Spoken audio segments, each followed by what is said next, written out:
Bom dia a todos. Estamos aqui, uma vez mais, a LAI, no seu pioneirismo, tratando de assuntos em evidência, no caso, as recentes decisões tributárias do STF, as questões práticas. Hoje, teremos os aliados de Rosíris Cerise, a sócia do aliado Cerise Soluções Jurídicas, que discorrerá sobre a glosa de créditos de ICMS pós-julgamento do RE 628075 do Rio Grande do Sul. E, em seguida, Dr. Volmar Esteves, sócio do aliado Bichara Advogados, que discorrerá sobre a não incidência do ICMS entre estabelecimentos do mesmo titular, manutenção e transferência de créditos. Então, já passo direto a palavra à doutora Rosíris Cerise, é quem comandará o espetáculo. Com a palavra, Rosíris.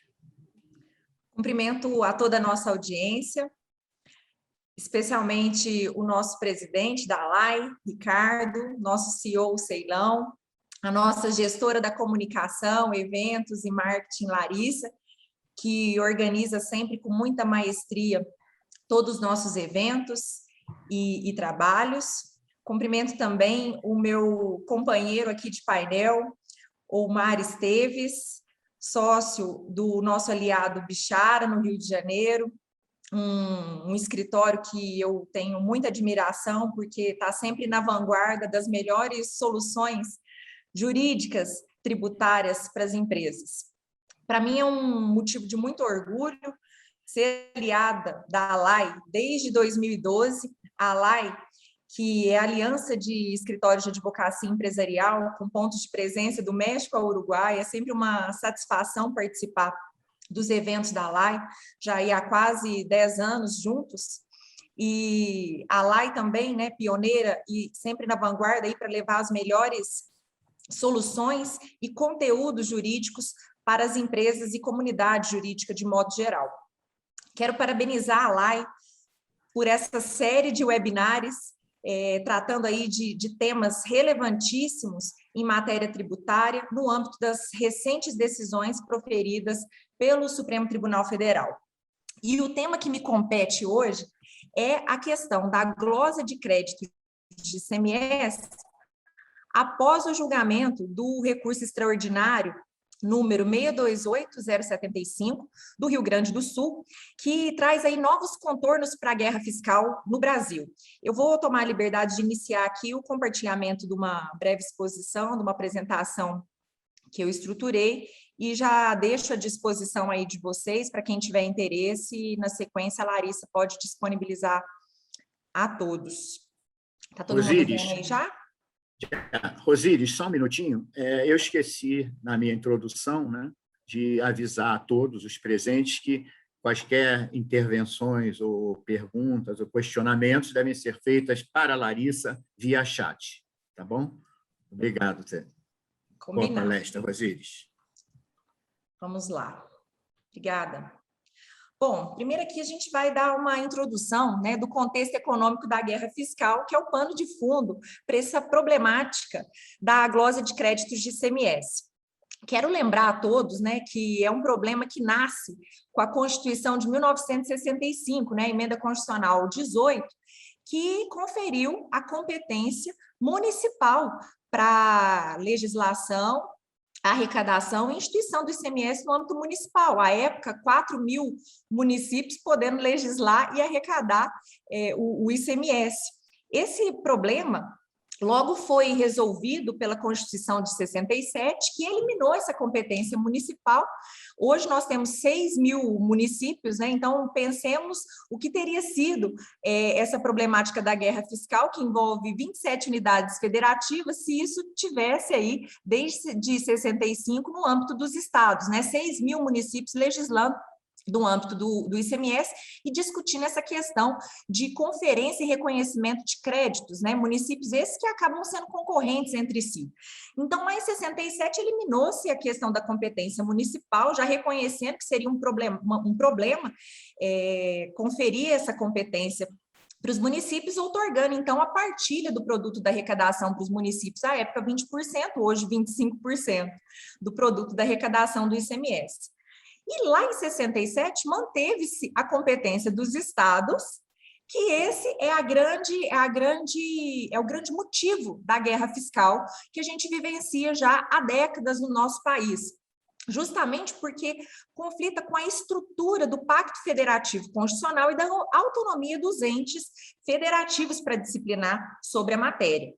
A gente vive num país de proporções continentais, de inúmeras desigualdades regionais, de acentuada crise econômica, porque somos um país em desenvolvimento, estados endividados com a União, sendo o ICMS a principal fonte de financiamento dos estados, com critério já defasado de repartição de receitas entre os entes federativos, uma atuação muito precária do CONFAS, que não consegue, via de regra, unanimidade para disciplinar incentivos fiscais, e as dificuldades de implementação de uma reforma tributária, muito diferente dos países desenvolvidos que já implementaram o imposto único sobre o consumo e o valor agregado, chamados IVAs, né? Nós vemos aqui a dificuldade no Brasil de se implementar uma reforma tributária, as discussões que gravitam aí sobre os projetos que estão postos no Congresso Nacional, começando aí pela reforma da tributação sobre a renda, a conta-gotas, né, o que dificulta uma reforma tributária ampla e estruturada pensando em consumo, renda e patrimônio.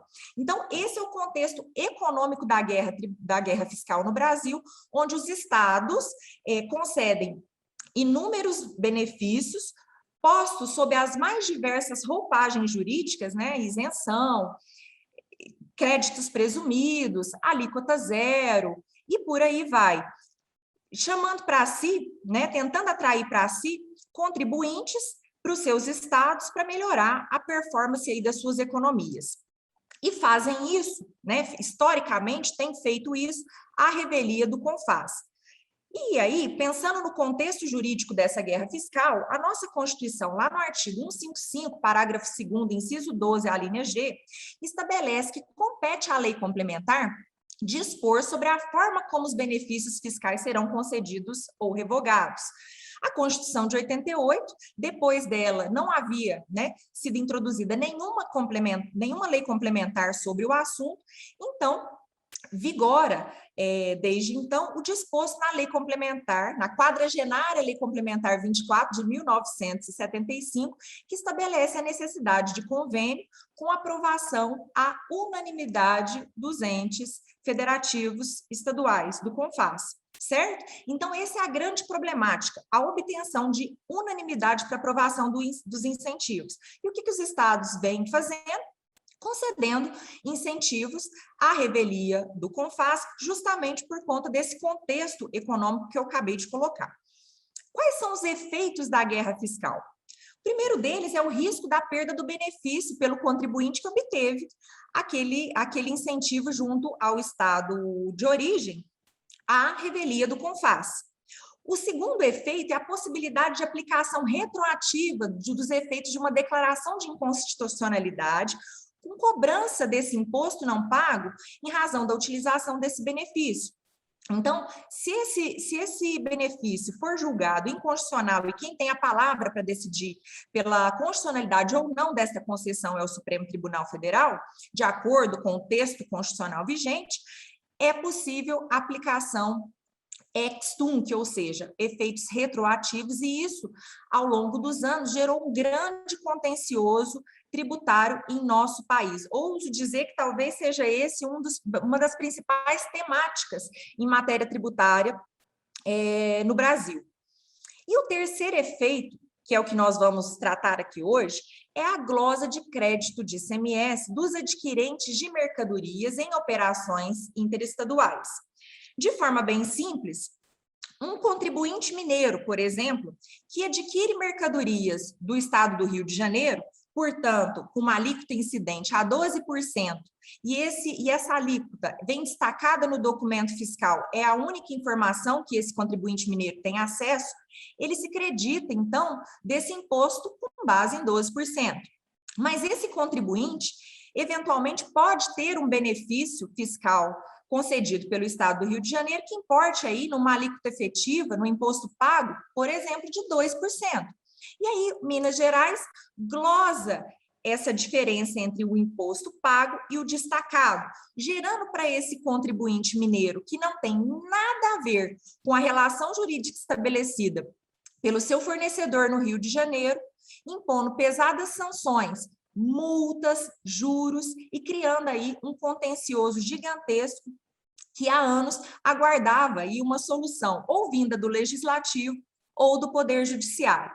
Então, nós vamos tratar aqui hoje justamente desses marcos históricos no contexto da guerra fiscal, mais especificamente em relação à glosa de créditos de ICMS. Quais são os argumentos que sempre foram defendidos pelo fisco para impor a malfadada glosa de créditos de ICMS? Bom, os benefícios fiscais foram concedidos à revelia do CONFAS e a Constituição Federal, como vimos, estabelece que cabe à Lei Complementar dispor sobre benefícios e a Lei Complementar 24 determina que esses benefícios devem ser concedidos mediante consenso, unanimidade entre os entes federativos. O segundo argumento é que a glosa de créditos importa na aplicação do princípio da não cumulatividade em matéria de ICMS. A Constituição fala que o ICMS é não cumulativo, admitindo-se o crédito do imposto cobrado nas operações anteriores. E o que deve se entender por imposto cobrado na visão do fisco? O imposto que foi efetivamente recolhido ou pago no estado de origem. Na perspectiva dos contribuintes, existem inúmeros argumentos para defender a inconstitucionalidade da glosa de crédito. Se, por um lado, a concessão de benefícios à revelia do CONFAS é inconstitucional, as inconstitucionalidades, como já dizia o ministro Sepúlveda Pertence, não se compensam. E aí, o que a glosa de créditos importa em termos de violação a outras normas constitucionais?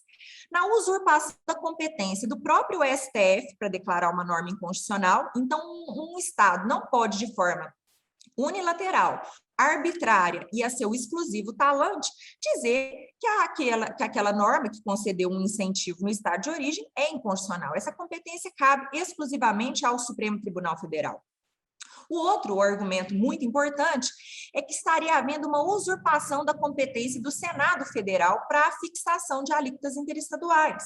Somente o Senado pode fixar alíquotas interestaduais. Então, ao não admitir o crédito com base no imposto destacado nas notas fiscais, acaba que a alíquota efetiva do adquirente, ela é distorcida, ou seja, ela é majorada. Então, isso importaria em violação deste princípio constitucional. A outra violação seria a questão da ausência de segurança jurídica e dos seus subprincípios, que é a proteção da confiança e boa-fé dos contribuintes. Por quê? Esse contribuinte adquirente não tem a menor condições de saber se aquele fornecedor é ou não usufrutuário de um benefício concedido no seu estado de origem. Há alguns estados, como Minas Gerais, por meio da resolução 3166, ou o estado de São Paulo, com a portaria CAT 36, tem lá um rol de normativos que são listados como inconstitucionais, de benefícios fiscais concedidos por outros estados e que, então, impõem a glosa de créditos de ICMS, independente de ter aí um reconhecimento do Supremo Tribunal Federal acerca dessa inconstitucionalidade. Mas muitos outros incentivos que sempre foram concedidos por meio de protocolo de intenções, mediante contrapartidas desses contribuintes para investimento em instalação ou ampliação de plantas industriais, geração de empregos, aumento de faturamento, são benefícios concedidos unilateralmente por atos individuais. Então, não tem como o adquirente saber, tomar conhecimento dessas informações. Então, ele não pode se basear noutra informação, senão no próprio imposto destacado no documento fiscal para viabilizar o princípio da não cumulatividade. Então, mais do que isso, a glosa de crédito, na visão dos contribuintes, viola o princípio da não cumulatividade, porque por imposto cobrado deve-se entender o imposto destacado ou o incidente naquela operação. Então, esses são os principais argumentos que os contribuintes levaram a discussão no âmbito administrativo e judicial, e aí essas discussões foram sobrestadas, aguardando o julgamento do leading case do RE 628075 do Rio Grande do Sul, que foi um julgamento que aconteceu em agosto do ano passado, e cujo acórdão foi publicado em outubro de 2020. Que é o cerne da nossa discussão hoje. Para a gente ter uma visão geral do contexto da guerra fiscal no Brasil, vamos dar uma olhadinha aqui nos marcos legais, né? Então, nós temos a Lei Complementar 24, de 1975.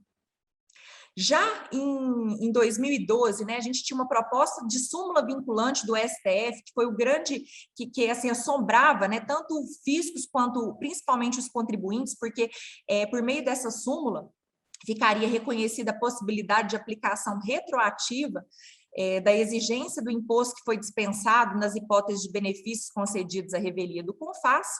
Em 2017, na época do governo Temer ainda, né, foi editada a Lei Complementar 160, então foi um grande marco legal, que não representa o fim da guerra fiscal, mas pelo menos um grande avanço na harmonização das regras para imposição de exonerações tributárias no nosso país, com um prazo de transição, tá, para o fim desses benefícios fiscais no nosso país.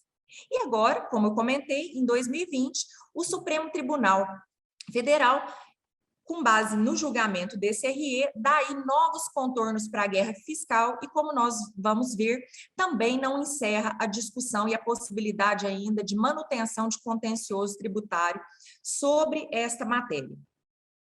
Bom, o que a Lei Complementar 160 nos trouxe? Então, por meio de um convênio, que foi o convênio 190, também de 2017, ela remitiu créditos tributários decorrentes de benefícios fiscais institucionais e reinstituiu os benefícios que ainda se encontravam em vigor, mediante o cumprimento de algumas exigências, que é justamente a obtenção do quórum necessário para aprovação desse convênio no âmbito do CONFAS.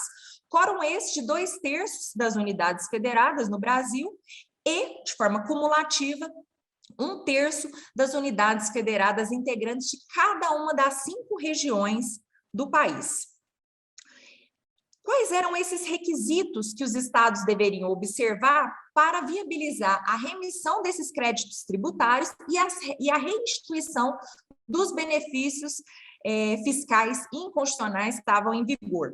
Então, primeiro, os estados tinham que elaborar toda uma relação dos atos normativos relativos a esses benefícios e publicar isso nos respectivos diários oficiais, efetuar o registro e depósito de documentos comprobatórios dos atos concessivos, aqui os individuais, e assegurar a atualização dessas informações prestadas dos benefícios dali em diante, e a publicação no portal da transparência a ser instituído pelo CONFAS dessas normas concessivas.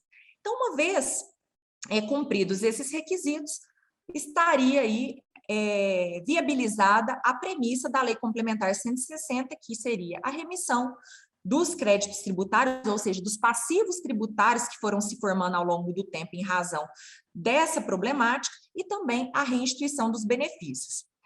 A Lei Complementar trouxe prazos, tá, diferentes por atividades para manutenção desses incentivos, que varia aí de 1 ano até 15 anos, 15 anos, por exemplo, para agropecuária, indústria, infraestrutura rodoviária, aquaviária, ferroviária, portuária, aeroportuária e transporte urbano.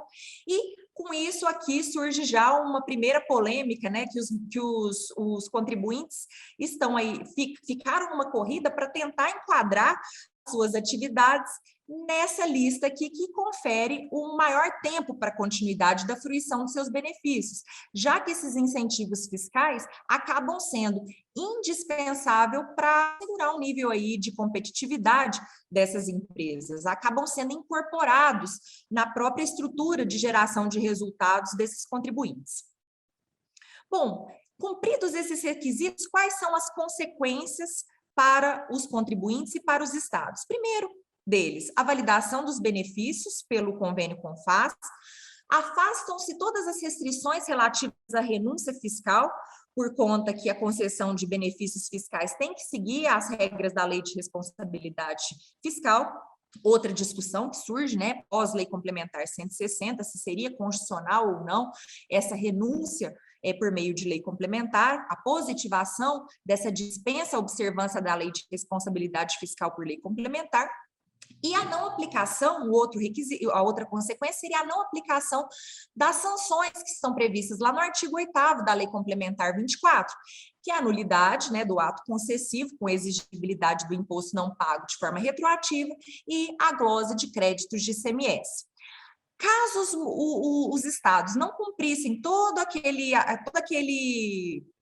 iter formal para a obtenção da convalidação dos benefícios, a consequência é a revogação desses atos concessivos e lembrando que é vedada a restituição ou apropriação de qualquer crédito extemporâneo para aqueles contribuintes que observaram a legislação e efetivaram a glosa de créditos de ICMS, ou seja, a norma que prestigia aquele que descumpriu a legislação e desprestigia aquele que cumpriu a legislação. Nós vamos falar um pouquinho disso aqui mais para frente. Quais são os aspectos controvertidos pós-Lei Complementar 160? Essa lei complementar representou um avanço em matéria de um panorama para o fim da guerra fiscal? Representou, mas ela não encerra o contencioso sobre a matéria. E outros contornos foram surgindo, eu vou citar aqui alguns deles como exemplo, só para que fique claro que essa questão ainda é sim muito polêmica e ainda é um aspecto muito relevante em matéria tributária em todo o nosso país. A primeira crítica que se faz à Lei Complementar 160 é que ela positivou a guerra fiscal. Então, aquilo que sempre foi considerado inconstitucional, por meio de uma lei complementar, reconheceu-se que, bom, o benefício foi sim constitucional, mas seguiu-se os procedimentos e houve uma convalidação daquilo que sempre se entendeu que era inconstitucional. E com isso, prolongou-se no tempo benefícios fiscais e a dependência dos contribuintes desses benefícios, né? A expectativa é que, com uma reforma tributária no âmbito do consumo e a criação de um imposto único sobre valor agregado, elimine-se a existência da possibilidade de benefícios fiscais e, com isso, essa relação de dependência da iniciativa privada ao apoio estatal. Mas isso, como a gente sabe, é uma discussão ainda muito longa, pelo menos particularmente eu não vejo a possibilidade de isso acontecer no curto prazo, então o que a gente tem é um prazo de transição de 15 anos, que começou lá em 2017, e que existe uma tendência, né, caso não venha uma reforma tributária sobre o consumo, desses benefícios serem prorrogados, né? Essa lei complementar ela vai sendo aditivada e prorrogados esses prazos de vigência justamente por conta das pressões setoriais dessas empresas em cima do Congresso Nacional, porque existe uma grande dependência ainda desses incentivos para manutenção e continuidade dessas atividades. Além disso, uma questão muito perigosa, que é a ação direta de inconstitucionalidade 5902, que foi proposta pelo Estado do Amazonas, questionando a inconstitucionalidade da própria Lei Complementar 160, estruturada principalmente no fundamento de que nova lei não pode convalidar atos que já nasceram inconstitucionais. Eu quero lembrar que nesta ADI já existe um parecer favorável da Advocacia Geral da União, então é realmente uma ação que tem que ser acompanhada muito de perto, porque se ela for julgada procedente, vai realmente haver um retrocesso em todo o avanço que a lei complementar pretendeu estabelecer para colocar fim à guerra fiscal. Além disso, a ausência de critérios e limites para concessão da cola regional, que, de acordo com a Lei Complementar 160, se comprovado que um outro contribuinte dentro de um estado ou um estado da mesma região tem um benefício, aquele estado é obrigado a conceder o mesmo incentivo com base nas mesmas premissas em homenagem ao princípio da isonomia. Se, por um lado, isso amplia a concorrência, e importa na homenagem ao princípio da isonomia, por outro lado, pode significar um aumento do prejuízo desses estados e maior renúncia fiscal, principalmente no momento de crise como o que nós vivemos, porque o Estado vai ter que renunciar receitas, com base na Lei Complementar 160, independente de nenhuma contrapartida desse contribuinte. Aqui em Minas Gerais, por exemplo, os tratamentos tributários setoriais iniciaram-se lá em 2015, já antevendo esse movimento da Lei Complementar 160 de 2017. Então, antigamente, um contribuinte, para obter um benefício fiscal, tinha que firmar um protocolo de intenções e uma série de compromissos em investimento naquele estado e geração de emprego e renda. Mas agora, independente de qualquer contrapartida, um contribuinte com base na cola regional pode obter esse benefício. Então, isso aí pode representar, sim, um problema de renúncia de receitas para esses estados. Um outro problema muito sensível é a questão da restrição de consultas dos contribuintes ao portal da transparência. Por quê? Nós vamos ver que, na prática, ainda é importante, principalmente pós-decisão do STF, aferir se o meu fornecedor usufrui ou não de um benefício fiscal na origem. E o único local onde essas informações estão concentradas é dentro do portal da transparência, ao os contribuintes não têm acesso irrestrito.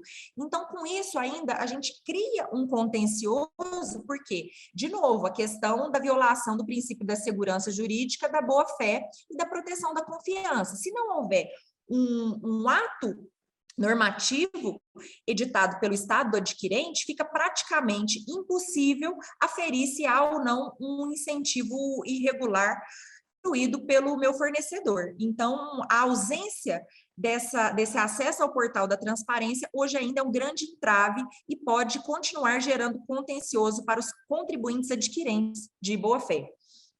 A questão que eu já comentei dos prazos distintos de vigência dos incentivos conforme o tipo de atividade, e o mais importante, que aqui a gente já observa inúmeras empresas acessando o judiciário para discutir essa questão, que é a vedação expressa, que está lá no artigo 5º da Lei Complementar 160, de tomada de crédito do contribuinte que observou a glose.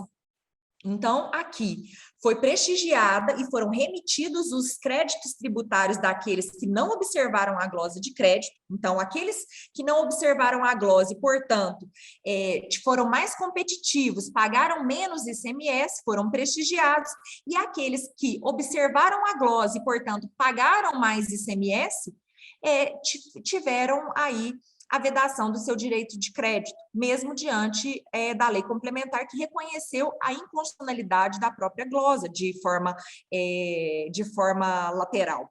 Então, esse aqui já é um problema que tem aumentado o contencioso como um novo contorno da guerra fiscal no Brasil pós-lei complementar 160.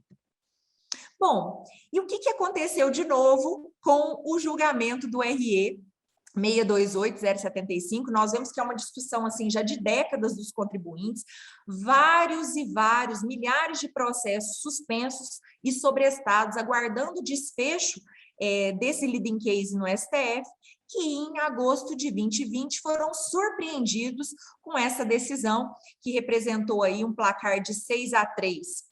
O relator, ministro Fachin, voto vencido, desenvolveu um brilhante racional no sentido de reconhecer a inconstitucionalidade da glosa de créditos, em linha com as várias decisões no âmbito do STJ e do próprio STF ao longo de décadas, mediante a interpretação correta do princípio da não cumulatividade, que por não cumulatividade, por imposto cobrado, né, deve-se entender aquele destacado nos documentos fiscais, e aí, com base no voto divergente e vencedor do ministro Gilmar Mendes, foi reconhecido que a glosa de créditos de ICMS é sim constitucional e não viola o princípio da não cumulatividade. Lamento muito essa decisão, porque não foi, a meu ver, uma decisão técnica, no âmbito da interpretação do princípio da não cumulatividade, que é tão sensível em matéria de ICMS, foram referenciados decisões desconectadas da problemática da guerra fiscal no Brasil, e com isso positivou-se aí, então, finalizou-se essa discussão em relação, no sentido de que a glosa de créditos é sim constitucional e não viola o princípio da cumulatividade, porque deve-se entender como cobrado aquele imposto pago no estado de origem. A parte boa dessa história é que o efeito é ex nunc, ou seja, da decisão do ato da publicação, que foi em outubro de 2020 em diante, e prestigiou-se a não aplicação retroativa dos efeitos dessa decisão. Mas aí a gente tem que observar uma série de senões que ainda não foram respondidos, lembrando que existem vários embargos de declaração opostos e pendentes de julgamento que podem ainda dar novos contornos e novas respostas para essa situação.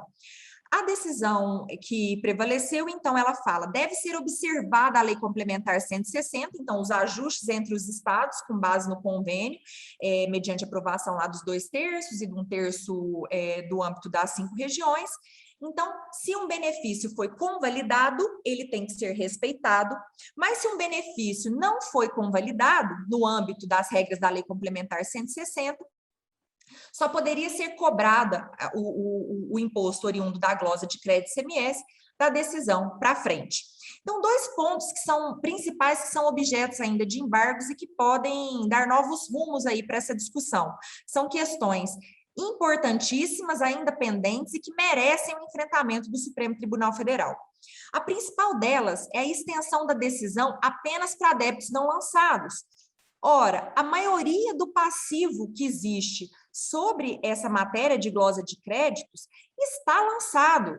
É objeto de inúmeras autuações e processos judiciais que estavam suspensos. Se essa decisão vale só para débitos não lançados, o efeito prático desse efeito ex nunc é zero, porque a maioria desses contribuintes precisam de segurança jurídica e são passivos multimilionários que precisam dessa definição e dessa proteção do Supremo Tribunal Federal.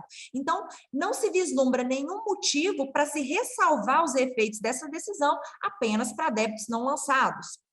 E o outro aspecto é que essa decisão continua violando o princípio da não surpresa, da boa-fé dos contribuintes, da proteção da confiança, da segurança jurídica, na medida que ela não coloca nenhuma baliza no que diz respeito à necessidade de edição de um ato normativo para indicar com muita transparência quem serão esses contribuintes que usufruem de incentivos fiscais, que é aquele problema que eu acabei de comentar da falta de transparência e acesso ao portal da transparência.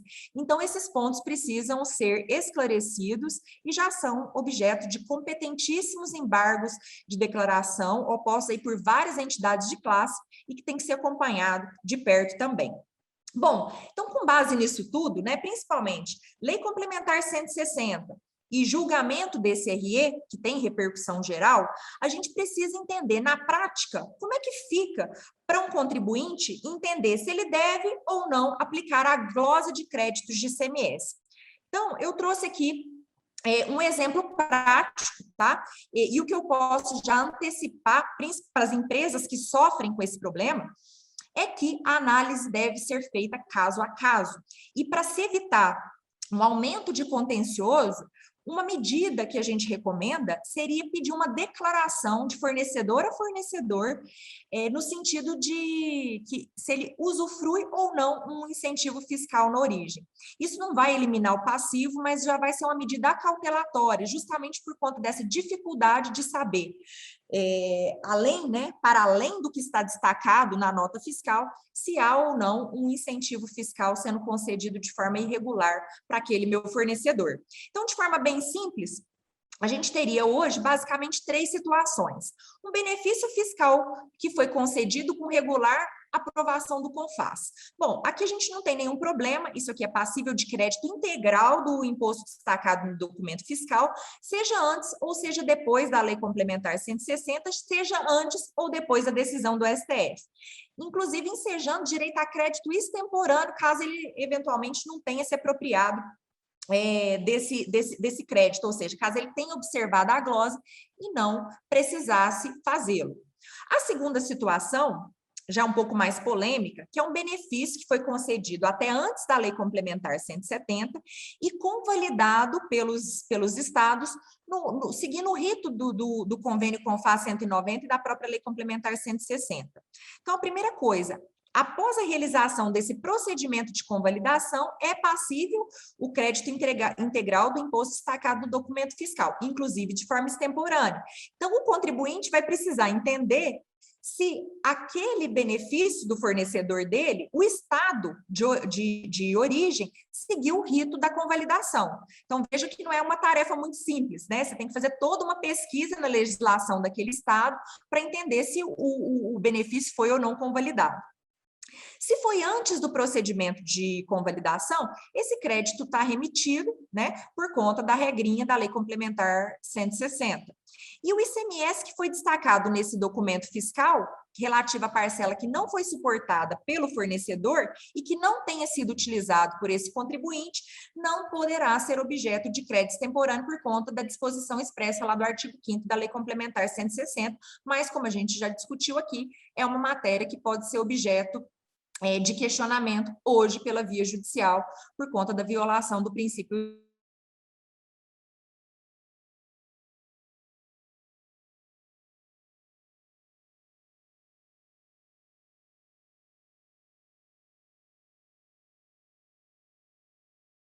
ou após a Lei Complementar 160.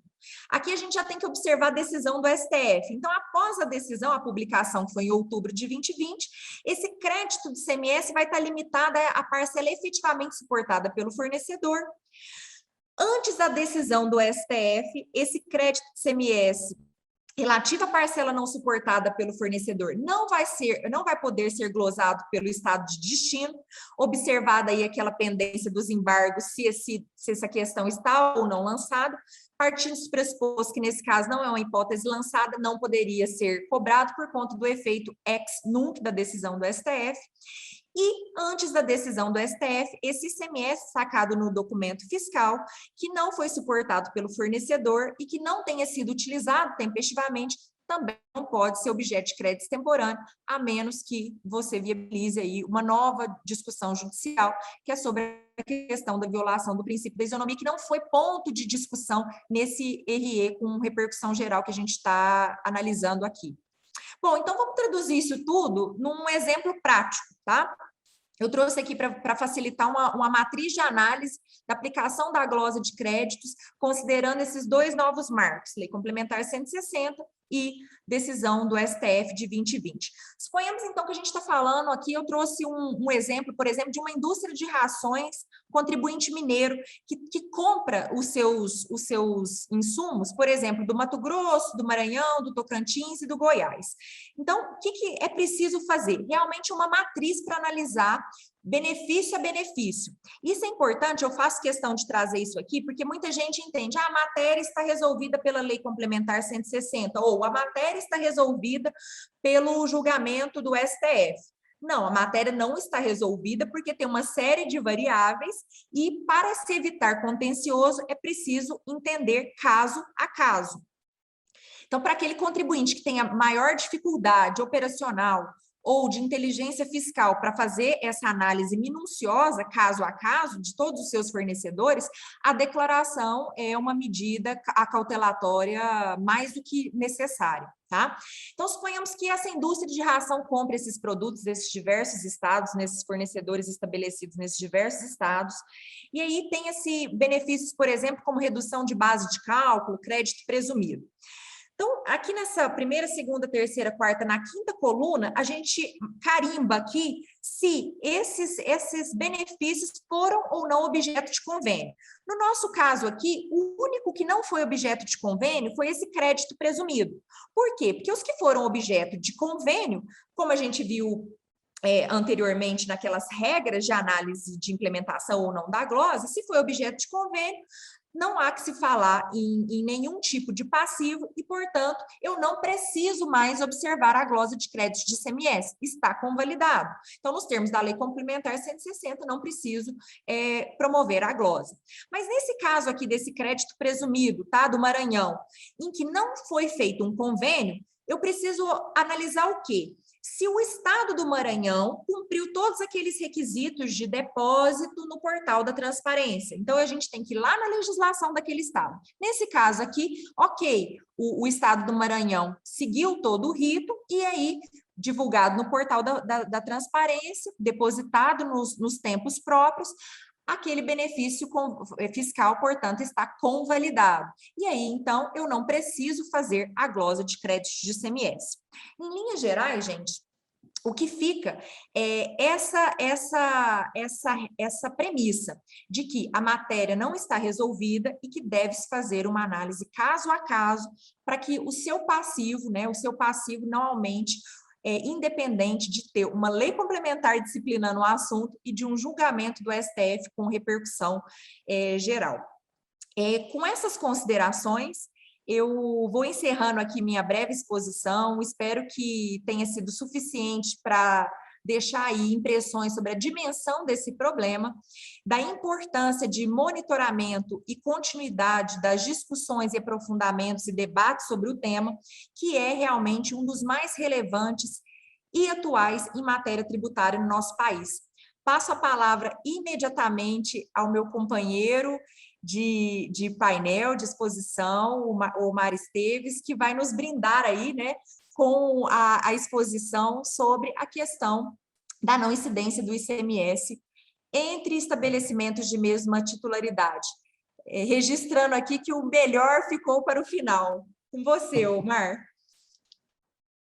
Obrigado, Rosiris. Mais uma vez, obrigado a todos que estão podendo prestigiar esse evento.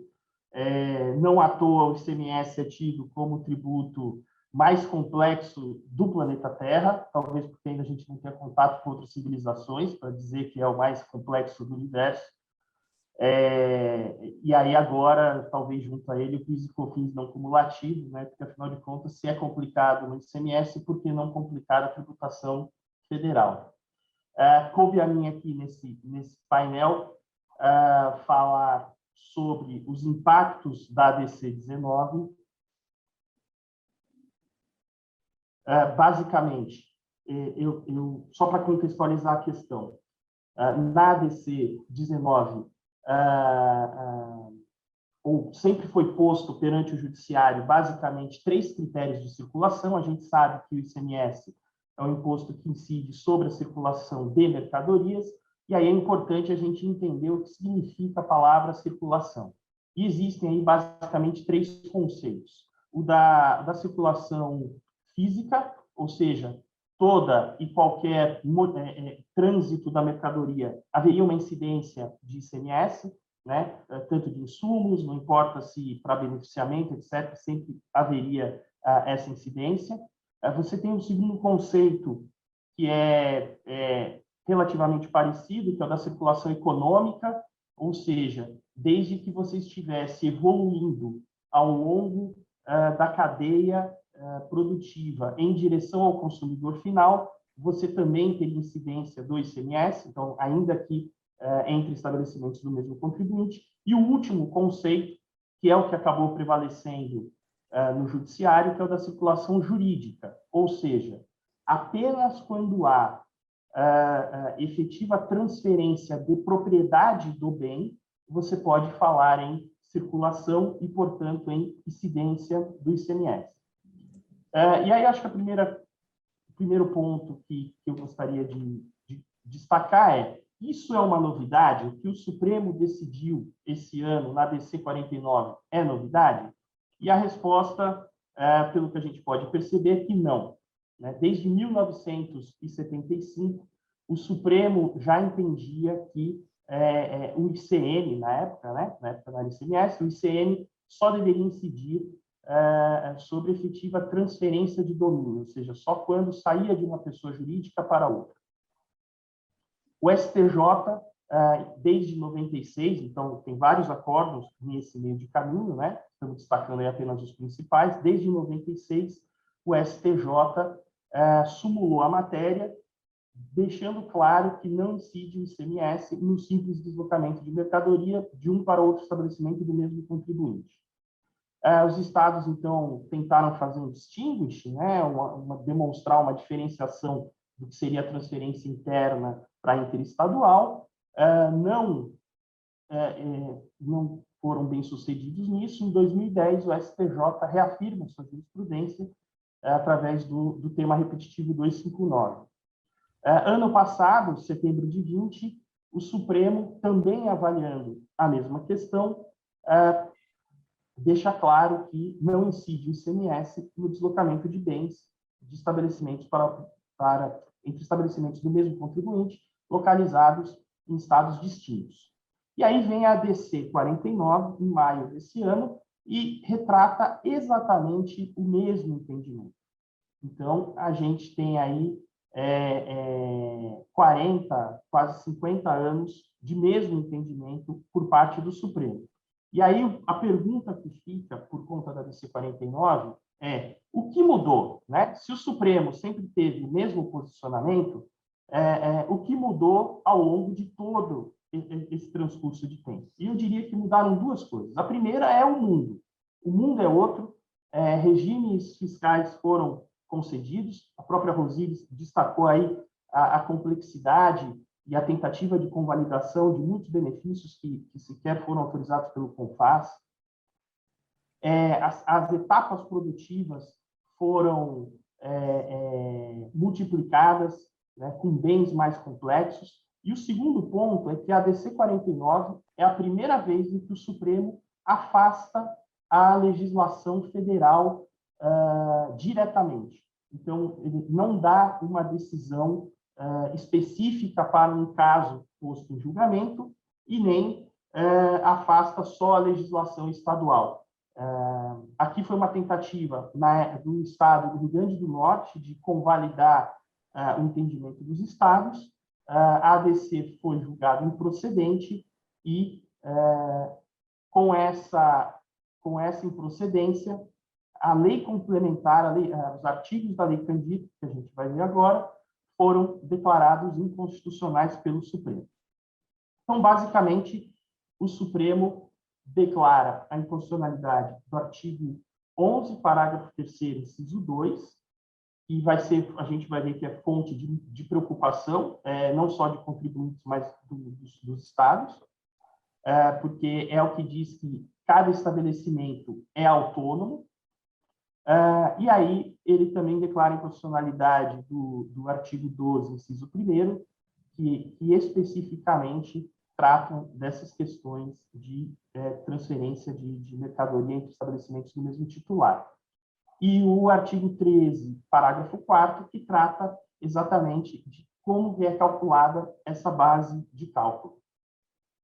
Em princípio, uma decisão proferida em ADC tem efeitos vinculantes e válidos contra todos, né, como a gente chama erga omnes, e tem, em regra, uma eficácia retroativa desde a publicação da ata de julgamento no Diário Oficial, que já ocorreu.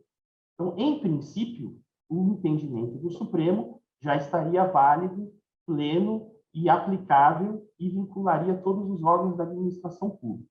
O que a gente tem visto, efetivamente, é que isso não tem acontecido.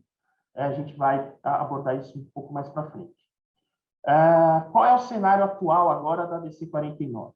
A governadora do Rio Grande do Norte opôs embargos de declaração, tentando modular os efeitos, ou seja, que esse entendimento passe a valer apenas a partir de janeiro de 2022. E em relação ao artigo 11, inciso 2º, que o Supremo modifique um pouco o entendimento para que não seja simplesmente afastado esse inciso, mas que ele dê uma interpretação dizendo que esse inciso não autoriza a incidência do ICMS, mas mantenha esse inciso para todos os outros efeitos da legislação. E aí eu acho que um dos mais relevantes desses efeitos é o fato de que a apuração do ICMS é feita por estabelecimento. Então, e isso não foi matéria, em princípio, julgada na ADC 49, não teria por que o Supremo afastar esse tipo de entendimento. Mas, enfim, do jeito que está hoje a decisão do Supremo, a apuração não poderia ser feita isoladamente por estabelecimento. E, por fim, tem um pedido de efeito suspensivo aos embargos de declaração, que nunca foi apreciado, ou não foi apreciado até o momento, Mas a gente tem notícias de clientes nossos que tentaram aplicar esse entendimento deixando de recolher o ICMS, até nas transferências internas, e a gente tem até um caso interessante no próprio Rio Grande do Norte, onde a empresa aplicou o entendimento e o secretário da Fazenda liga para a empresa e fala, olha, não dá para aplicar, não é assim, tem base de declaração, vamos aguardar. Tem uma orientação do Concefaz também nesse sentido. O próprio Concefaz mandou um ofício para o Edson Fachin, que é o relator do processo no Supremo, pedindo, inclusive, é algo um pouco anômalo, porque é via ofício, não é petição nem nada, mas o Concefaz está pedindo que a modulação seja fixada para janeiro de 2023. E eu diria que até mostrando que neste caso específico existe um certo alinhamento das entidades da sociedade civil com os estados, foram apresentados 5 pedidos de amicicure, né, de amigos da corte, para que eles não podem mais recorrer, não tem nada que eles possam fazer, mas eles podem distribuir memoriais, falar com os ministros, etc., e tentar fazer valer aí uma posição que interesse aos seus associados e aos seus representados. Essas 5 entidades foram a FIENG, a Abafarma, o Sindicom, a UNEX, que é a União das Empresas de Comércio e Serviços, e a Viva Lácteos. A intenção é que essas entidades aí da sociedade civil demonstrem efetivamente um alinhamento, e espera-se que, se não todas, a grande maioria delas, pleiteie também a modulação. E por que isso?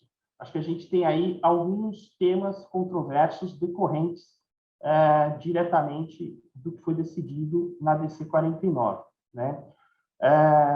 A gente tem o primeiro tema polêmico é a substituição tributária, onde uma etapa da cadeia, né, ou uma pessoa da cadeia efetivamente paga o tributo de toda a cadeia.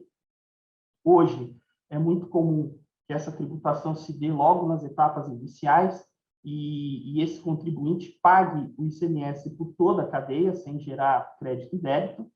Não está claro ainda como a decisão do Supremo vai ser aplicada ou quais os impactos dela sobre a substituição tributária.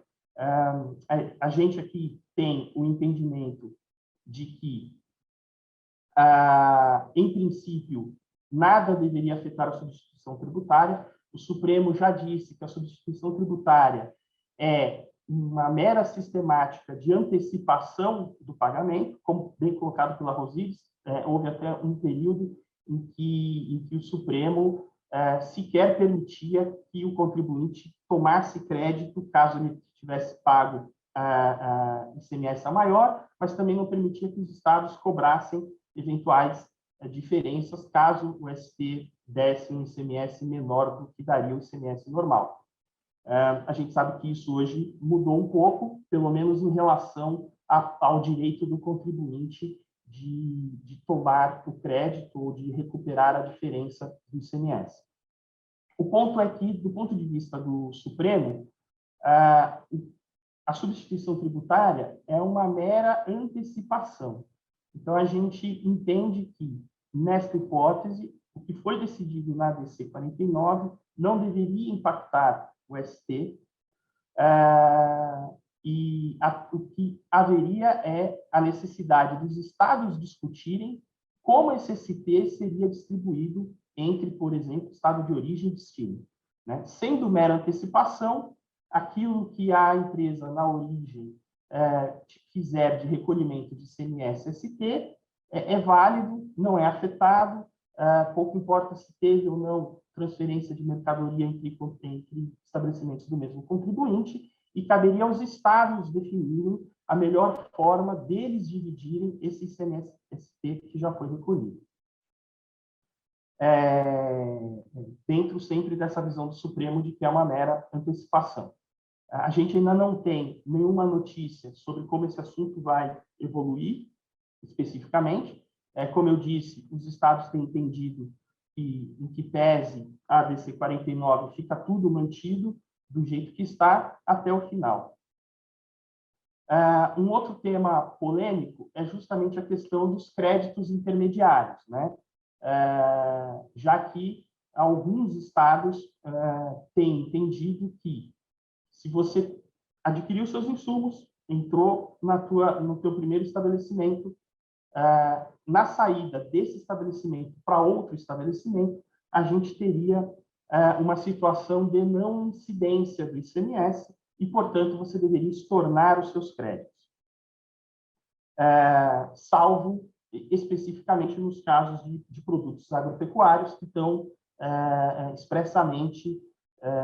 está expressamente garantido o direito ao crédito nessas operações, como consta lá do artigo 20, parágrafo 6º da Lei Complementar 87. Qual que é o ponto aqui? Primeiro, o Supremo dá a entender, na DC 49, que você não tem a transferência da titularidade, o estabelecimento é o mesmo, é um caso de não ocorrência do fato gerador do ICMS e não um caso de não incidência. E isso nos faria entender que a manutenção do crédito ocorre. O Supremo já teve casos similares no passado, e aí eu cito um exemplo, que é o RE 199.147, que é de 2008, onde o Supremo entendeu que créditos das operações anteriores deveriam ser, sim, admitidos. No caso concreto, o recurso do contribuinte não foi provido pelo Supremo, porque, na visão do Supremo, o crédito, ao entrar no estabelecimento de origem, ele deve ser, sim, transferido para o estabelecimento que vai receber a mercadoria, ainda que outro estado. Então, você teria, como era praxe no passado, uma nota fiscal só para transferir os créditos de ICMS, em paralelo com a nota fiscal que transmite ou que alberga a transferência da mercadoria. E, mais uma vez, o Supremo, ao julgar o tema 1052, deixou claro que os créditos não devem ser estornados, né? O cliente não perde os créditos, uma vez que você não tem operação de saída, você não tem uma isenção de ICMS entre estabelecimentos do mesmo contribuinte. É só mera transferência de mercadoria, é mesmo contribuinte, é a mesma pessoa jurídica. Então, como não houve circulação, não há fato gerador. Alguns fiscos estaduais já têm entendido que o crédito tem que ser estornado. São Paulo, por exemplo, é um deles. Há diversas ações já aqui na Justiça Paulista discutindo a manutenção do crédito. O Tribunal de Justiça de São Paulo já começou a proferir os primeiros acórdãos a favor dos contribuintes. Os acórdãos ainda não são muito claros sobre a transferência do crédito para um outro estabelecimento, até porque talvez faltaria competência para o TJ de São Paulo dizer que o Estado de Minas, que não foi parte na ação, é obrigado a aceitar créditos oriundos de São Paulo. Mas os acórdãos que deixam claro que a glosa de créditos não pode acontecer e todo creditamento de insumo é válido, pelo menos, na origem. É um entendimento quando a empresa tem interesse de transferir os créditos. Eu acho que isso tem que ficar mais claro nos pedidos que estão sendo levados ao judiciário, mas, em princípio, o crédito não é perdido. E, enquanto à questão da autonomia dos estabelecimentos, a gente ainda não sabe como vai ficar essa contabilização dos créditos. Se o Supremo não voltar atrás nesse ponto, é possível que a gente tenha apuração do ICMS centralizada em algum estabelecimento matriz ou principal filial dentro do Estado. Esse é um tema que ainda está em aberto. E também a própria questão das obrigações acessórias, porque com o afastamento da autonomia dos estabelecimentos, existe um descompasso entre a DC 49 e as centenas de regras de descentralização de declaração e apuração de créditos de ICMS. Em relação aos benefícios fiscais, a DC 49 também traz essa perplexidade, porque alguns estados podem entender que, se não houve a tributação, não haveria direito ao crédito presumido do ICMS. Ainda que eu, pessoalmente, ache que a ação direta de inconstitucionalidade citada pela Rosiris seja um risco muito maior para quem tem os benefícios fiscais do que a própria DC 49, fato é que a DC 49, da forma como está hoje, pode sim impedir o creditamento pleno do ICMS na etapa seguinte. Como também foi objeto aqui da apresentação da Rosiris, eu não vou me detalhar mais, mas no RE 628075, a gente tem aí a declaração de que a norma estadual que glosa créditos concedidos indevidamente pelo estado de origem é válida. Acho que esse hoje seria o maior risco de quem usufrui de benefício fiscal. Algumas alternativas de solução, tá? Acho que a principal delas vai ocorrer via legislativa.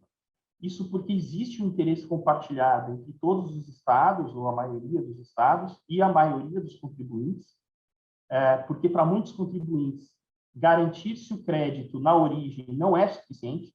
O ideal é que esse crédito seja transferido para esse outro estabelecimento seu, para que ele possa ser utilizado lá, porque senão você vai gerar uma hipótese de acúmulo eterno de créditos na origem, que jamais poderão ser compensados com o ICMS do destino.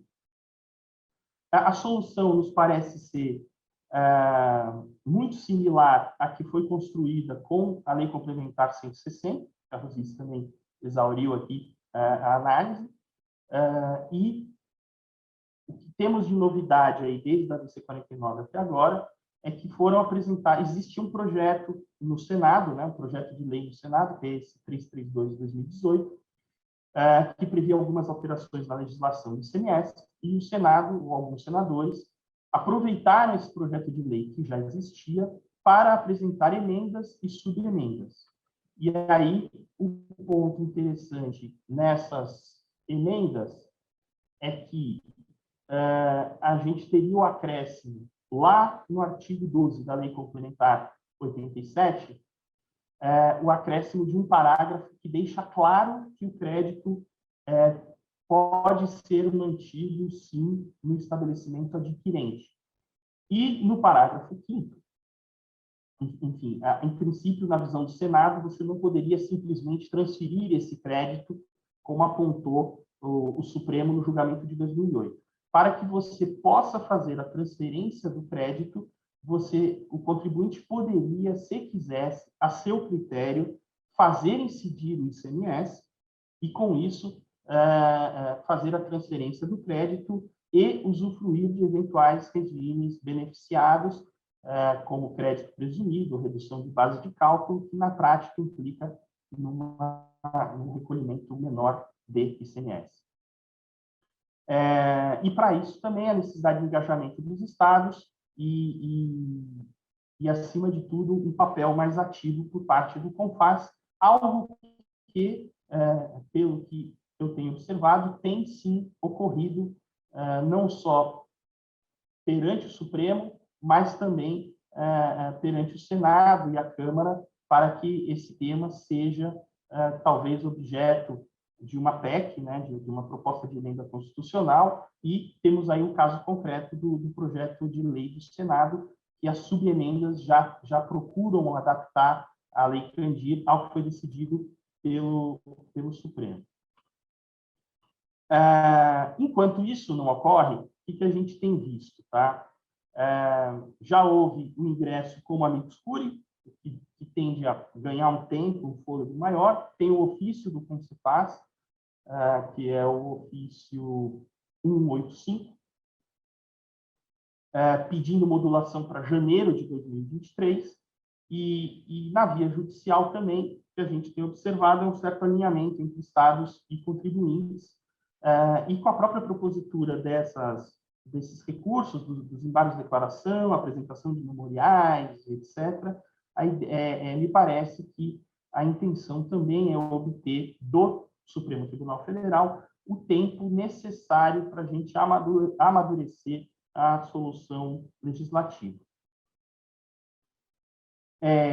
Fora essas hipóteses do tempo que pode ser, enfim, conquistado na DC 49, quando se constrói a solução na via legislativa, a gente observa aí a necessidade das empresas de entrarem com ações próprias que garantam a manutenção do crédito, por um lado, e, sempre que a empresa assim, tiver interesse, que garantam também a transferência desse crédito para a etapa seguinte.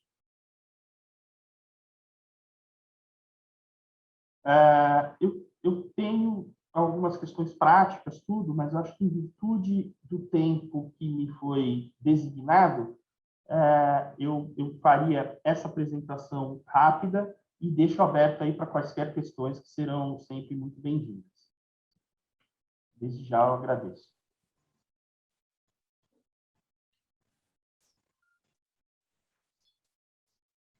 Por enquanto, nós não tivemos nenhuma questão no chat. Eu vou até reforçar com o pessoal.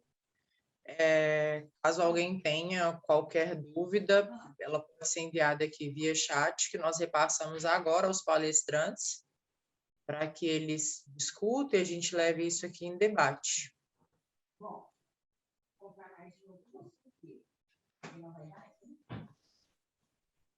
Estou aqui acompanhando. Só a Carolina Nakamura agradeceu, falou que o evento está ótimo, perguntou se nós vamos disponibilizar as apresentações. Nós vamos sim, e-mail para todo mundo que participou, e também o evento fica gravado no nosso canal do YouTube. Nós também mandamos o link para todo mundo poder acompanhar esse e os demais também que já aconteceram esse ano e também no ano passado.